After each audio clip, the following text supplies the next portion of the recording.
오늘은 저희들이 그 추석을 맞아서 추수감사 주일로 드리는 그러한 거룩한 주일입니다. 추수감사 주일하고는 상관이 없는데 또 한 번 생각나서 그냥 먼저 잔소리 이런 것처럼 말씀을 드립니다. 저희 교회는 참 반응이 없어요. 제가 지난주에 다른 교회 목사님의 이임하시고 또 취임하셔서 가서 예배를 말씀을 전하고 왔는데, 그러니까 저희 교회에서 드릴 때는 전혀 문제가 없는데 다른 교회 가서 이렇게 예배를 드리다 보면 사뭇 놀랄 때가 많습니다. 보통 저희 교우들은 끝날 때 아멘 하는데 그러지 않더라고요. 그래서 제가 평상시에 항상 아멘 하면 이건 아니지만 그래도 할 때는 해야 되지 않겠어요, 그죠? 기도가 끝나면 그 기도가 저 사람 혼자의 기도가 아니라 우리 모두의 기도입니다. 나의 기도입니다. 그래서 아멘으로 우리가 같이 화답하는 거잖아요, 그죠? 그리고 말씀이 끝나도 이것은 하나님께 주신 우리에게 주신 말씀입니다. 그러면 네, 맞습니다. 이 믿음의 고백이 우리에게 아멘이거든요. 그러니까 아멘은 우리에게 있어서는 굉장히 기본적인 거고 당당한 거고 자랑스러운 단어인데 저희들은 그 아멘에 너무 인색한 것 같습니다. 그래서 좀 하나님을 위해 드리는 아멘이기도 하지만 그런 예배를 집례하고 또 기도도 하고 하다 보면 그러한 교우들과 인도자 그리고 이끌어가는 찬양단과 또 성도님들 간의 이 교제도 있지 않습니까? 그죠? 교통함, 성령의 교통케 하심.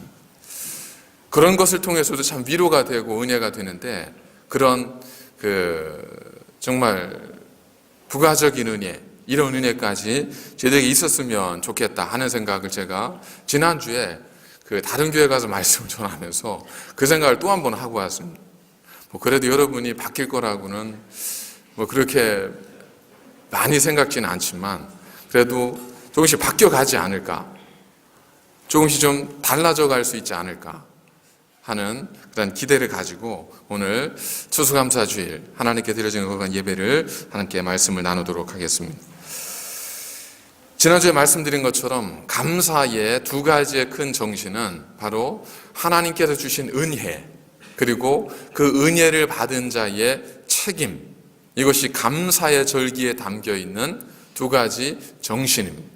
그래서 만약 우리가 하나님께로부터 받은 은혜가 없다고 생각한다면 우리가 해야 되는 일들, 책임들은 무거운 짐이 될 수밖에 없습니다. 한마디로 감사절기의 예배인데 감사가 없이 드려지는 예배는 무거운 책임이고 의무고 짐인 거죠.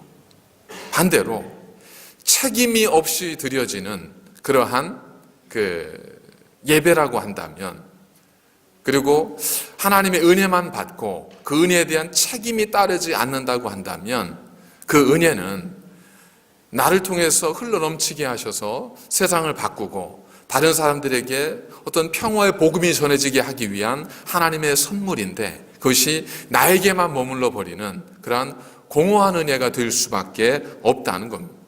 그래서 이 하나님이 주시는 감사의 명령 속에는 이 두 가지, 하나님 주신 은혜의 부분과 은혜에 합당한 우리의 책임의 부분이 분명히 고백되어져야 한다는 것. 이 은혜와 책임, 이것을 모세는 이 40년의 광야 생활을 마감하고 젖과 꿀이 흐르는 가나안 땅으로 들어가기 바로 직전에 모압 평지에서 이스라엘 백성들을 향해서 긴 설교를 하면서 이제 이 내용을 그들에게 강조를 했는데, 오늘 본문에 나와 있는 신명기 8장의 내용은 바로 그가 전하고자 했던 모든 메시지의 축약이라고도 할 수 있습니다. 어느 메시지는 그게 두 가지를 딱 요약하게 됩니다. 첫 번째는 뭐냐면 기억하라 라는 것, 그리고 두 번째는 경외하라 라는 겁니다. 기억한다는 건 뭘 기억하겠습니까? 하나님의 은혜를 기억하라는 것. 경외하라는 건 무슨 뜻이겠습니까? 그 은혜 받은 자가 그 합당한 삶을 살라는 겁니다. 책임 있는 삶이에요. 그래서 감사절기에 담겨 있는 은혜와 책임이라고 하는 부분을 모세는 오늘 우리에게 기억하라는 명령과 그리고 하나님을 경외하라는 명령을 통해서 다른 말로 우리에게 전해주고 있다는 겁니다. 그러니까 이 두 말은 사실은 감사의 정신에 담겨 있어야 될 동일한 똑같은 정신이라는 겁니다. 기억하십시오. 하나님의 은혜를 기억하십시오. 그리고 경외하십시오. 하나님을 경외한다는 건 그저 종교적 열심만 갖는 것이 아니라 하나님을 사랑할 뿐만 아니라 하나님이 사랑하셨던 이웃을 사랑하는 것이고 우리에게 주어진 삶을 아름답게 살아내는 것, 이것이 하나님을 경외하는 삶이지 않겠습니까? 이 일을 위하여 먼저 우리가 해야 될 것은 한 주 동안 여러분들에게 감사의 노트를 좀 적어보시라 부탁을 드렸는데, 그건 다른 의미가 아니라 한 주 동안 우리가 좀 삶의 이 흐름에 맡겨서 살아가다 보면 우리가 돌아볼 시간이 없지 않습니다. 그러니까 생각할 시간이 없잖아요. 그러니까 멈추어 서서 한번 우리에게 베푸신 하나님의 은혜를 좀 기억하는 시간 가지셨으면 좋겠다 하는 것이었습니다.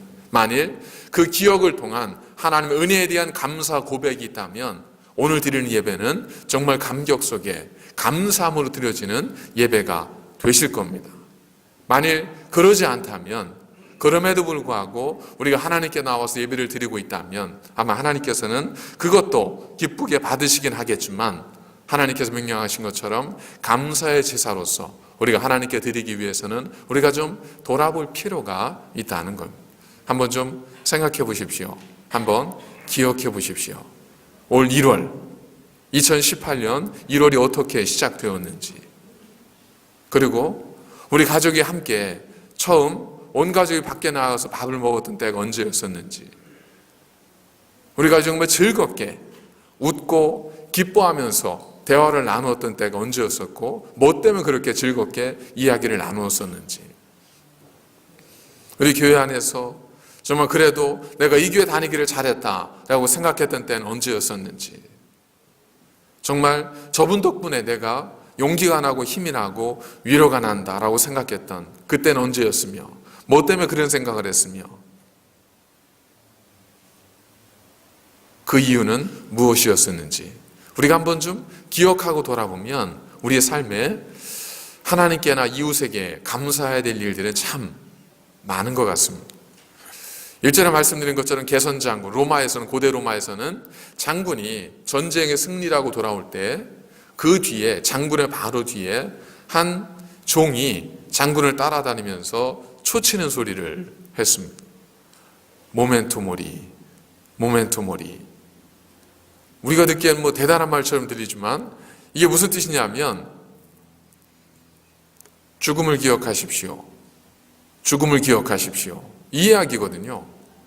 그러니까 비록 당신이 지금 전쟁에 승리하고 돌아와서 모든 영광을 받고 영광스러운 자리에 서 있지만, 그러나 당신도 언제든 죽을 수밖에 없는 존재이고 당신도 언제든 패할 수 있는 사람임을 기억하십시오.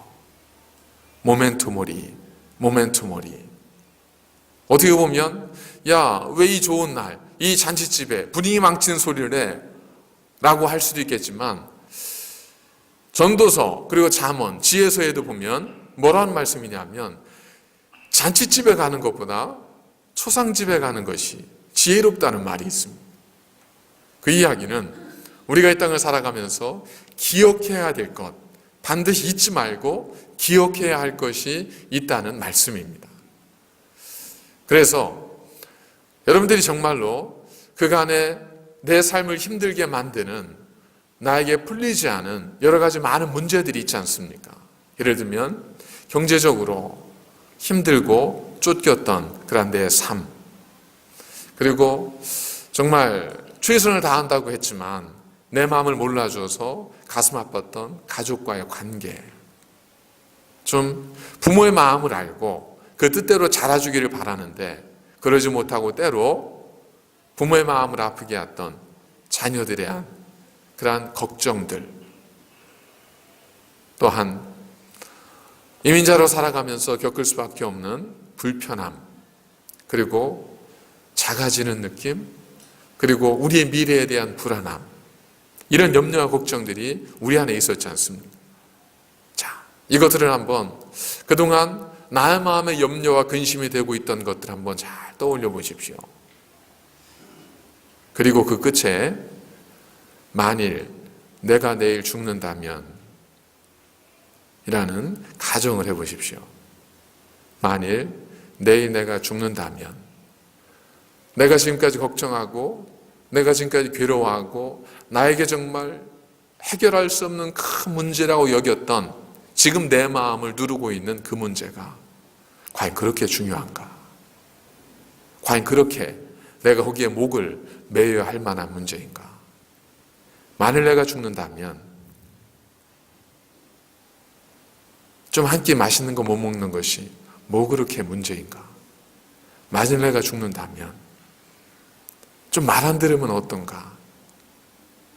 만일 내일 내가 죽는다면 뭐 그렇게 내가 생각하고 고민하던 것이 그게 큰 문제인가? 물론 문제가 안 될 수는 없겠지만 만일 우리가 내일 죽는다면 우리가 가지고 있는 지금 문제라고 하는 것들, 그것들은 문제가 안 되는 것은 아니지만 그래도 삶과 죽음의 문제에 비하면, 삶과 죽음의 문제가 아니라면 그래도 견딜만 하지 않겠습니까? 그래도 좀 가벼워질 수 있지 않겠습니까? 우리가 우리의 죽음만을 생각해도 우리의 삶의 문제, 이 무게가 좀 가벼워질 수 있는데, 그런 부정적인 생각이 아니라 좀 더 긍정적으로 우리에게 베풀어 주셨던 하나님의 은혜와 하나님의 사랑, 나 대신까지 도우셨던 하나님의 손길을 기억한다면 어찌 우리의 삶에 하나님의 은혜의 영향력이 없을 수 있겠습니까? 모세는 백성들을 향해서 지난 40년 동안 하나님께서 너희들을 어떻게 인도하셨는지 기억하라 라고 명령합니다. 그게 몇 가지 기억해야 될 내용들을 전해주고 있습니다. 하나님께서 광야 40년을 걷게 하셨던 것, 만나를 먹이신 것, 그리고 그들이 피그 먹이신 것, 그 중에 4절에 보니까 이 40년 동안에 내 의복이 헤어지지 아니하였고 내 발이 부르트지 아니하였느니라. 감사한 일이죠. 40년 동안 의복이 헤어지지 않고 발이 부르트지 않았으니까 얼마나 감사한 일입니까? 근데 한번 잘 생각해 보십시오. 40년 동안 옷이 뜯어지지 않았다는 얘기는 40년 동안 그 옷을 입고 살았다는 얘기 아니에요, 그죠? 40년 동안 다른 옷을 살 필요가 없었다는 얘기입니다. 여러분, 어떤 분이 여러분들을 너무 사랑해서 선물을 주시는데 한 60년을 입어도 뜯어지지 않는 옷, 이 옷을 선물해 주시면 여러분 어떻게 했어요? 정말 감사한 마음으로 평생 그 옷 입고 사시겠어요? 자, 모세가 이야기합니다. 40년 동안 너희 발이 부르트지 아니하지 않았느냐. 야, 부르트지 않아도 얼마나 감사해요. 근데 한번 생각해 보십시오. 부르트지 않는 건 다행인데 부르틀 걸 걱정해야 될 정도로 이스라엘 백성들 40년 동안 뭐 해야 됐던 거죠? 끊임없이 광야를 걸어야 했던 거예요. 아니, 차라리 가끔 힘들 때 부르터도 괜찮으니까 40년 좀 편안하게 한 곳에 살 수만 있었으면 얼마나 좋을까 하는 마음이 왜 없겠습니까? 이렇듯 감사라고 하는 것은 어떠한 눈으로, 어떤 마음으로 바라보느냐에 따라서 얼마든 달라질 수 있다는 겁니다. 40년은 같은 옷을 입고 있어도 감사할 수 있습니다. 그러나 수많은 옷을 가지고 있어도 행복하지 않을 수 있습니다. 날마다 걸어가도 기뻐하고 즐거워할 수 있습니다. 그러나 요트 위에 앉아서도 세상을 불평하고 인생을 저주할 수 있습니다. 결국 중요한 것은 주변의 환경과 요건이 아니라 내 속에 어떤 마음이, 어떤 생각이, 내 안에 누가 계시는가, 이것이 참으로 중요하다는 겁니다. 여러분, 혹시 일이 고되게 느껴지십니까? 네, 참 힘들게 일하시는 성도님들을 보면 참 고생이시다 하는 생각을 할 때가 참 많습니다. 그러나 한번 이렇게 생각해 보면 그래도 힘들게 일은 해도 병원 신세 안 지고 그냥 일만 열심히 할 수 있어서, 일이라도 열심히 할 수 있었다면 그것도 감사한 일이지 않겠습니까? 어떤 분은 열재주가 있어서 열일을 하고 다니는데 혹시 재주가 없어서 고민이신 분이 계십니까? 어제 양론에 가서 이제 선교사역팀이 봉사라고 하는데 보니까 강장로님이 어느새 또 비올날 뭐라고 하셨죠? 예? 비올라를 또 켜시고 계시더라고요, 거기서. 그래서 깜짝 놀랐습니다. 혹시 나에게는 그런 재주가 없어서 그것 때문에 좀 염려가 되고 힘드셨던 분이 계십니까? 어떻게 보면 하나님께서는 나에게 많은 재주는 주지 않으셨지만 그래도 한 가지에 집중할 수 있도록 해주셨지 않습니까? 여러분, 40년 동안 의복이 헤어지지 않은 것이 그들의 복이었던 이유는 그들이 끊임없이 움직이는 삶이었거든요. 근데 움직이고 천막을 치고 접고 또 이동하고 이런 삶을 반복해야 되는데 옷마저 헤어져서 날마다 앉으면 옷을 기워야 되고 새 옷 만들어야 되고 어디가 사와야 되고 하면 얼마나 불편하겠습니까? 한마디로 하나님께서는 그들로 하여금 그들이 젖과 꿀이 흐르는 땅에 가기까지는 다른 것에 최소한 신경 쓰지 않도록 만들어 주셨다는 것. 그들이 가야 할 목적지에 하나님 명령하신 그 일을 하기 위해서 하나님은 다른 일들은 그들에게 근심거리가 되지 않게 해주셨다는 것. 그들이 광야에 40년을 살면서 걷는 것도 힘든데 먹을 것 때문에 걱정하지는 않게 하셨잖아요. 그들이 광야 걷는 것도 힘든데 옷이 헤어지고 발이 부르터서 그것 때문에 아파서 걷지 못하도록 그렇게는 하지 않으셨잖아요. 마찬가지로 하나님께서는 우리에게 열재주는 주지 않으셨을 수 있을지 모르지만 우리가 가야 할 길, 우리가 해야 될 일, 우리에게 주신 그 사명을 감당할 수 있도록 하기 위해서는 하나님께서 우리 모두에게 한 가지씩은 다 재능을 주셨습니다. 그래서 사실은 재주가 없는 분들은 다른 거 신경 안 쓰고 한 가지만 하면 되니까 그것만 해도 또 감사한 일이 될 수 있지 않겠습니까? 근데 저는 재주도 없고 일도 열심히 해야 되는데 병원에도 간 적이 있습니다. 이렇게 생각하시는 분이 계십니까? 여러분, 그때 한번 생각해 보십시오. 병원에 누워서 나는 재주도 없고 일도 해야 되는데 일도 못하고 누워있고 내 인생 이게 뭘까? 그때는 참 여기서 내 인생이 끝날 것 같고 이 정도면 나에게 희망이 없을 것 같았는데 오늘 어떻습니까? 오늘 그래도 그 과거를 다 딛고 지내고 나서 하나님 앞에 예배하는 그런 예배 자리에 앉아 계시지 않습니까? 돌아보면 그것도 감사한 일이죠. 그렇게 보면 저희들의 삶에는 얼마든지 우리 감사하다고 생각할 수 있는 그런 일들은 너무나 많습니다. 1884년, 그러니까 지금으로부터 약 140년 가까이가 되겠죠. 140년 전에 그 펜실베니아주의 피라델비아라고 하는 지역에 한 그 침례교회, 작은 침례교회가 있었습니다. 주일 아침에 교회당 앞에 아이들 한 무리가 서성거리고 있는 거예요. 목사님이 지나가다가 그 중에 눈물을 글썽이고 있는 아이 하나를 가슴에 품습니다. 그리고 어깨에 이제 아이를 태워서 예배당 안으로 들어가서 예배당 안에 자리안을 만들어서 아이를 앉혔습니다. 왜 그랬냐면 이 교회당은 좁은데 사람들은 많이 오고 그 당시만 해도 또 주로 이제 어른들 중심으로 그 모든 일들이 진행이 됐기 때문에 예배당 아이들이 들어갈 수가 없는 거예요. 그래서 아이들에게 번호표를 나눠주면서 얘들아 자리가 생기면 너희들한테 연락할게 하고 아이들은 예배당에 들어오지 못하고 밖에 그냥 서성거리고 있었던 겁니다. 이 사실을 알고 있던 목사님이 그 중에 한 아이가 너무 소녀가 눈물을 글썽이고 있으니까 그 아이를 안고 데리고 들어갔던 겁니다. 며칠 지나고 거리에서 이 목사님이 그 하이티라고 하는 소녀를 만납니다. 만나서 이제 그날을 생각하면 잠깐 이야기를 하는 거예요. 얘야, 걱정하지 마. 조금 후면 아이들 모두가 들어올 수 있는 그런 큰 건물을 지어서 너희들 다 예배 드릴 수 있도록 해줄게. 근데 이건 계획이 있었던 것이 아니라 그냥 목사님이 안타까움에 아이에게 이야기했던 자기의 꿈, 비전을 얘기를 했던 거였습니다. 그 아이도 감사합니다 목사님 하고 이제 그렇게 헤어졌죠. 그리고 시간이 흘러갑니다. 한 2년 정도가 지나가고 목사님과 잠깐 대화를 나누었던 이 소녀, 하이티라고 하는 소녀가 2년 후에 건강이 좋지 않아서 세상을 떠나게 됩니다.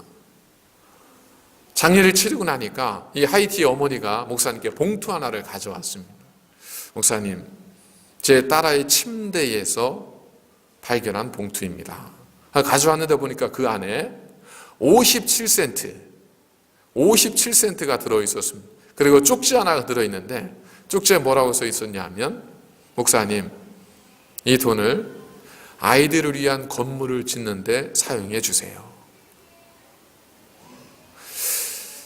지금 이게 140년 전 57센트니까 지금으로 치면 57센트보다 좀 더 많겠죠.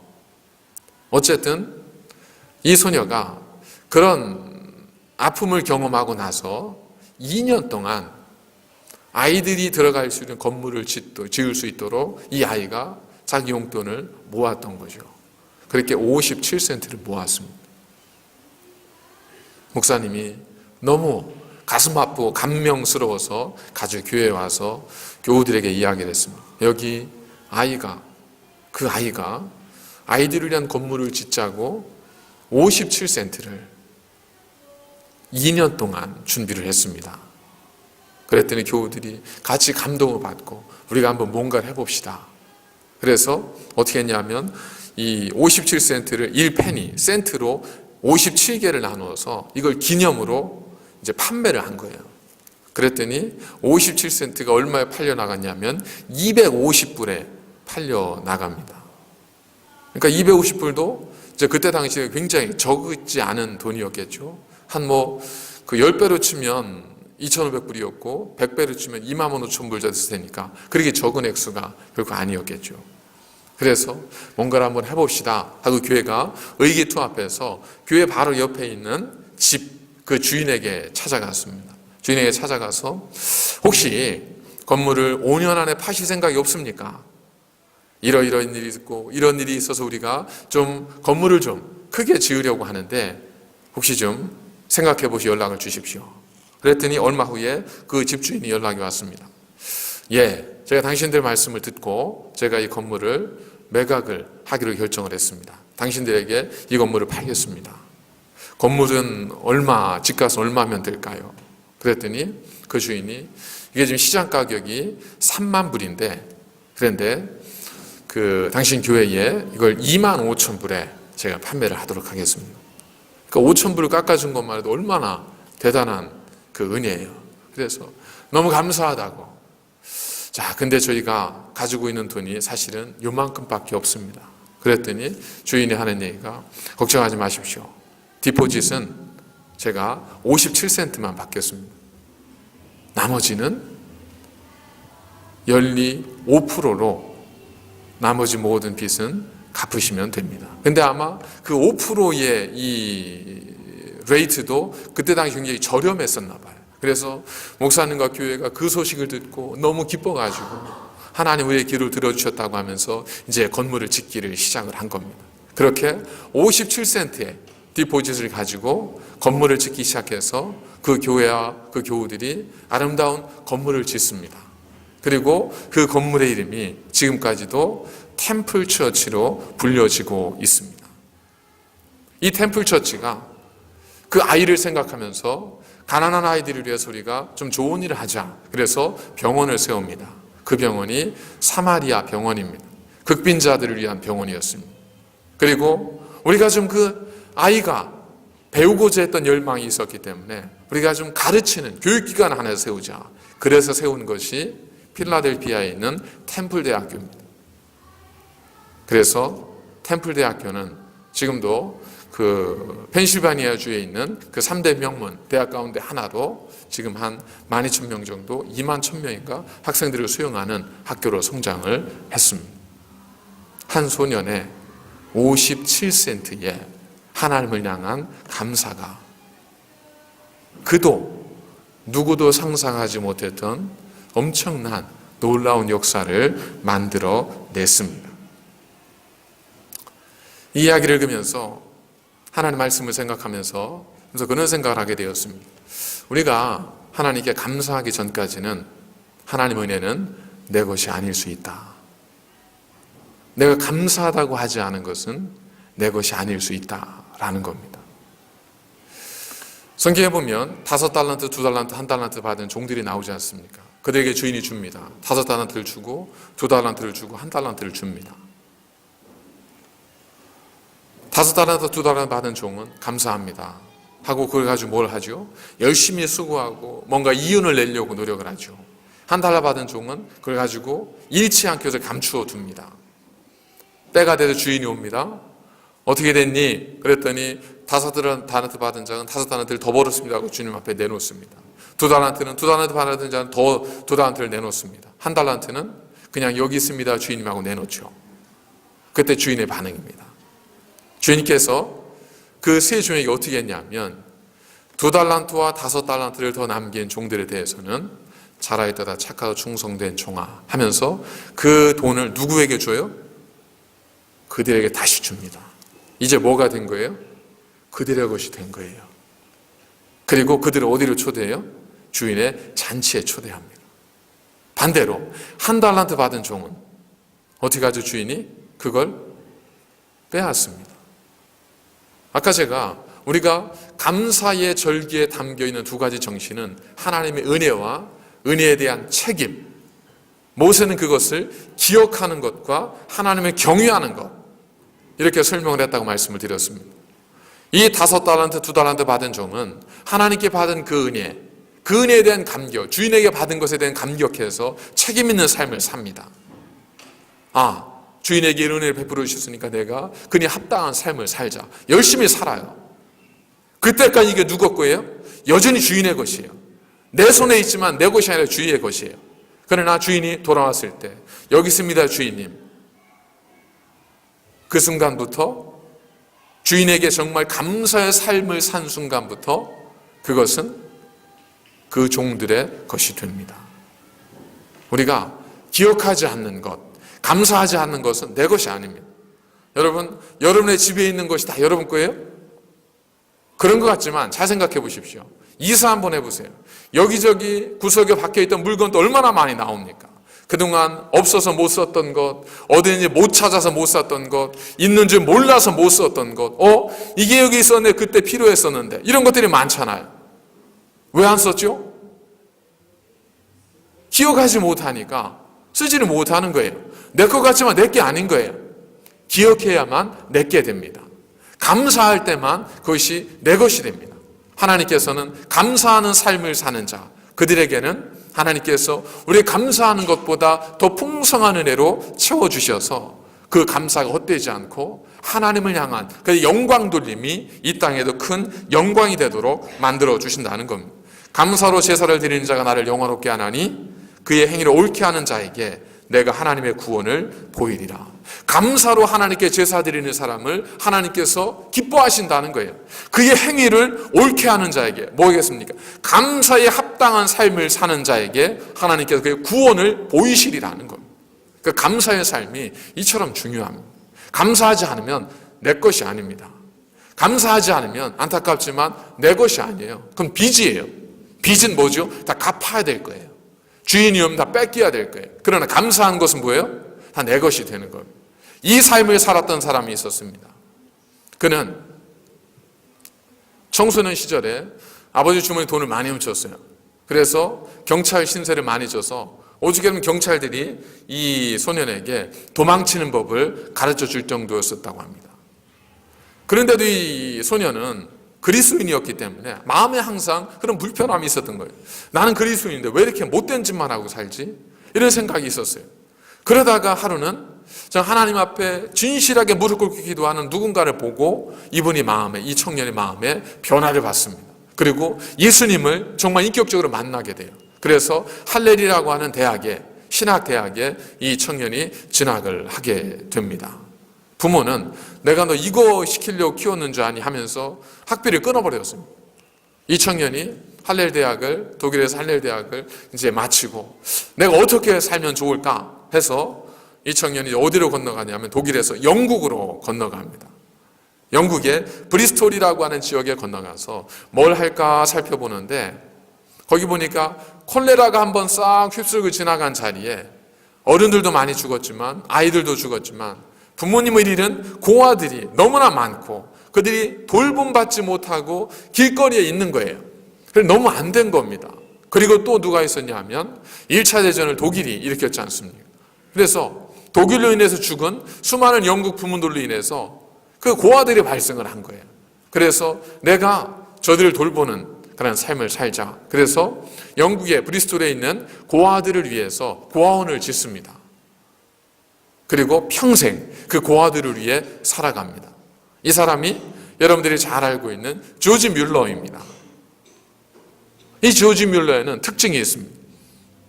그는 하나님 앞에 약속을 믿고 먼저 감사했습니다.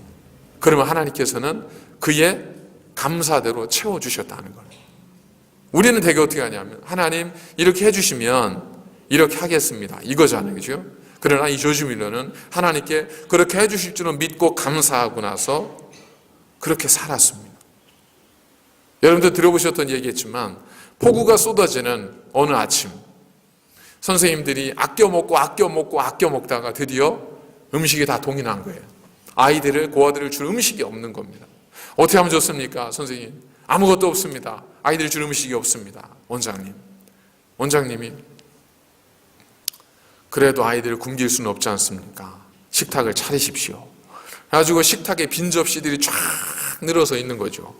그리고 이 조지 뮬러는 그 자리에서 부엌이 됐든 어디가 됐든 엎드려서 하나님께 기도하는 겁니다. 하나님께서는 분명히 우리에게 일용할 양식을 주시겠다고 약속하셨습니다. 그리고 하나님께서는 지금까지 그 약속을 지켜주셔서 우리가 일용할 양식으로 감사히 잘 살았습니다. 그런데 오늘 아침은 약속과 좀 다릅니다. 오늘은 약속과 달리 우리 아이들이 먹을 게 없습니다. 신실하신 하나님께서는 그 약속을 지켜주실 줄로 믿고 감사드립니다. 그런데 그렇게 기도가 끝나자 문이 두드리는 소리가 나서 나가봤더니 마차 하나에 빵과 우유가 잔뜩 실려 있는 거죠. 무슨 일입니까? 그랬더니 이 빵 공장에서 왔는데 한 회사에서 야유회를 하려고 이제 빵과 우유를 주문을 해놓은 거죠. 그런데 갑자기 아침에 폭우가 쏟아지니까 야유를 할 수가 없잖아요. 빵은 만들어놨고.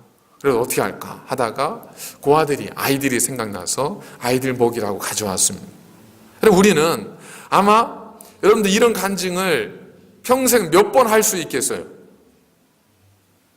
한 2개 정도 있으면 아마 그냥 이 교회 저 교회 옮겨 다니면서 아마 간증하며 다니실 거예요. 아마 한 5개 정도 있으면 정말 대단하실 거예요. 그죠?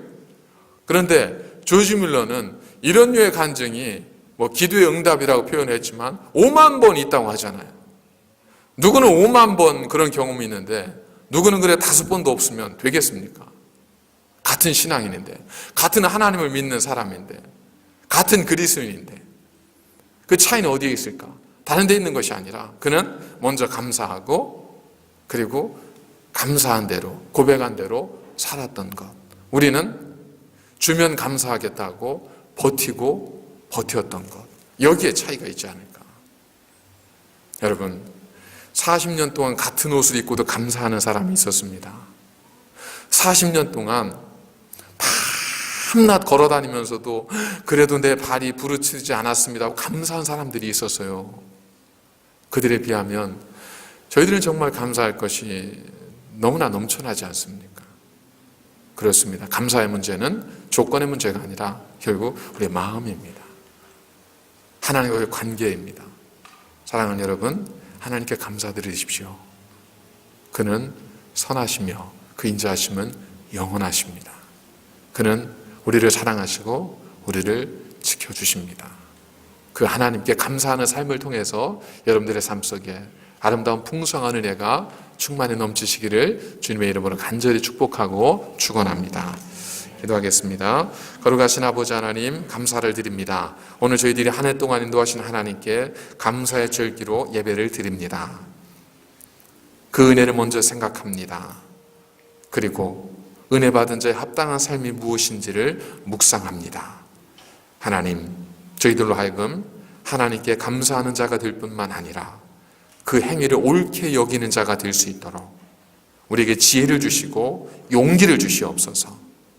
우리로 염려하며 근심하기보다 기도와 간구로 하나님을 신뢰하며 당당히 나아갈 수 있도록 담대한 믿음을 허락하여 주시옵소서. 모든 것 주신 하나님, 그리고 우리의 남겨진 삶을 인도하실 거룩하신 하나님을 찬양하며 예수님의 이름으로 간절히 기도드립니다. 아멘.